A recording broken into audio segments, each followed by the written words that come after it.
ಎಲ್ಲರಿಗೂ ನಮಸ್ತೆ. ಬೆಳಗ್ಗೆ ಬೇಗನೆ ಎದ್ದು ರೆಡಿಯಾಗಿ ದೇವಸ್ಥಾನಕ್ಕೆ ಹೋಗೋಣ ಅಂತ. ದೇವಸ್ಥಾನದಲ್ಲಿ ಒಂದು ಫಂಕ್ಷನ್ ಇದೆ, ಹಾಗೆ ದೇವ್ರ ದರ್ಶನ ಮಾಡಬೇಕು ಅಂತ. ನಾನು ನನ್ನ ಫ್ರೆಂಡ್ ಫ್ಯಾಮಿಲಿ ಮತ್ತು ನಾನು ನಮ್ಮ ಮನೆಯವರು, ನನ್ನ ಮಕ್ಕಳು ಬರ್ತಾಯಿಲ್ಲ.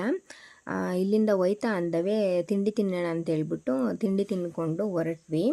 ಅಲ್ಲೇ ಕೈವಾರ ತಾತಯ್ಯ ಅಂತ ಒಂದು ದೇವಸ್ಥಾನ ಇದೆ. ಅಲ್ಲಿ ಹೋಗಿ ಬರೋಣ ಅಂದರೆ ಮತ್ತೆ ನಾವು ರಿಟರ್ನ್ ಬರೋಷ್ಟರಲ್ಲಿ ತುಂಬ ಲೇಟ್ ಆಗಿಬಿಡುತ್ತೆ. ನಾವು ದೇವ್ರ ದರ್ಶನ ಮಾಡಬೇಕು ಮತ್ತು ಫಂಕ್ಷನ್ ಅಟೆಂಡ್ ಆಗಬೇಕು, ಎರಡೂ ಇರೋದ್ರಿಂದ ಹೋಗೋಕ್ಕಾಗಿಲ್ಲ. ಅಲ್ಲಿಂದ ಹೊರಟ್ವಿ. ಫಸ್ಟು ದೇವ್ರ ದರ್ಶನ ಮಾಡಿಬಿಡೋಣ, ಆಮೇಲೆ ಫಂಕ್ಷನ್ ಆಗೋ ಹತ್ರ ಹೋಗೋಣ ಅಂತ ಹೇಳ್ಬಿಟ್ಟು ಹೊರಟ್ವಿ. ಪ್ಲೇಸ್ ಮಾತ್ರ ತುಂಬ ಚೆನ್ನಾಗಿದೆ. ಸುತ್ತ ಯಾವ ಕಡೆ ನೋಡಿದ್ರು ಬೆಟ್ಟ ಗುಡ್ಡಗಳು, ಮೇಲ್ಗಡೆ ದೇವಸ್ಥಾನ ಇರೋದು ಗಂಗಮ್ಮ ತಾಯಿ. ಅಲ್ಲಿ ಪೂಜೆ ಮಾಡಿಸೋಣ ಅಂತೇಳ್ಬಿಟ್ಟು ಪೂಜೆ ಸಾಮಾನೆಲ್ಲ ತೊಗೊಂಡು ಪೂಜೆ ಮಾಡಿಸೋಣ ಅಂತ ರೆಡಿ ಮಾಡ್ಕೊತಾ ಇದ್ವಿ. ನಾವು ಮೊಬೈಲ್ ಒಳಗಡೆ ತೊಗೊಂಡೋಗಂಗಿಲ್ವಂತೆ, ಅಂದರೆ ಭಾನುವಾರ ಮತ್ತು ಮಂಗಳವಾರ 2 ದಿನ ಮೊಬೈಲ್ ಅಲೋ ಇರಲ್ವಂತೆ. ಮಾತ್ರ ತುಂಬ ಸೂಪರಾಗಿತ್ತು. ಎಲ್ಲ ಕಡೆ ನೋಡಿದ್ರು, ಯಾವ ಕಡೆ ನೋಡಿದ್ರು ಬೆಟ್ಟ ಗುಡ್ಡಗಳೇ.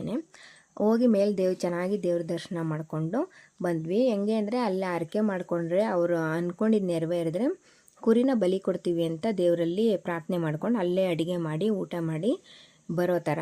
ಹಂಗೆ ನಾವು ಫಂಕ್ಷನ್ ಆಗ್ತಿರೋ ಕಡೆ ಹೊರಟ್ವಿ. ಅಲ್ಲೋಗಿ ಸ್ವಲ್ಪ ಎಲ್ಲ ಇದೆಲ್ಲ ಹೆಲ್ಪ್ ಮಾಡಿಕೊಟ್ಬಿಟ್ಟು ಸ್ವಲ್ಪ ಊಟ ತಿಂದ್ಕೊಂಡು ಅಲ್ಲಿಂದ ವಾಪಸ್ ರಿಟರ್ನ್ ಆದ್ವಿ. ಬರೋಷ್ಟ್ರಲ್ಲಿ ನೈಟ್ ಆಗಿತ್ತು. ಇದಾಗಿತ್ತು ಇವತ್ತಿನ ಮಿನಿ ಲಾಗ್. ಬಾಯ್ ಬಾಯ್.